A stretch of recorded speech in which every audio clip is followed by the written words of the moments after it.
Saat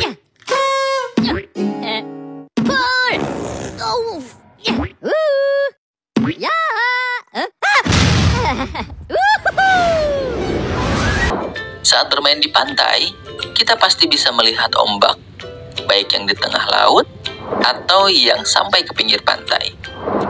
Nah, ada nggak nih yang jadi penasaran? Kok bisa ya ada ombak di laut? Informasi tentang ombak bisa kita temukan pada bacaan yang namanya teks eksplanasi.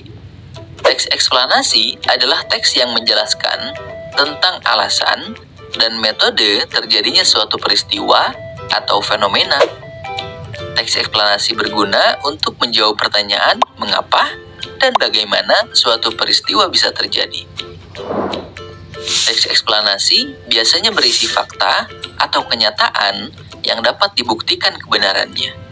Informasi yang dibahas bersifat keilmuan atau ilmiah dan tidak bertujuan untuk mempengaruhi atau mengajak pembaca. Teks eksplanasi dapat membahas tentang fenomena alam maupun sosial.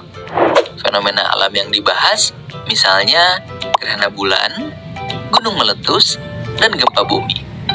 Sedangkan fenomena sosial mencakup kondisi sosial, budaya, dan ekonomi yang ada di lingkungan masyarakat.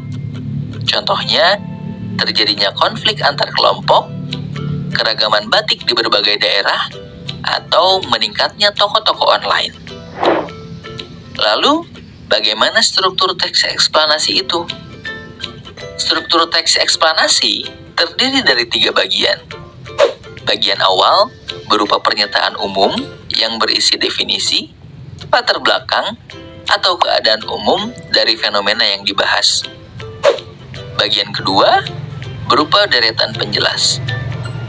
Bagian ini menjelaskan rangkaian peristiwa tentang mengapa dan bagaimana suatu fenomena bisa terjadi. Sedangkan bagian yang terakhir adalah interpretasi. Bagian ini berisi pendapat penulis dan kesimpulan dari fenomena yang dibahas. Supaya lebih paham, coba perhatikan contoh teks eksplanasi tentang peristiwa tsunami berikut. Lalu, kita identifikasi bagian-bagiannya. Paragraf pertama termasuk pernyataan umum, karena berisi penjelasan tentang definisi dan keadaan umum pada peristiwa tsunami. Lalu, paragraf kedua termasuk deretan penjelas, karena berisi tentang penyebab terbentuknya tsunami, yaitu pergeseran lempeng ataupun letusan gunung berapi di dasar laut. Terakhir, paragraf ketiga merupakan interpretasi.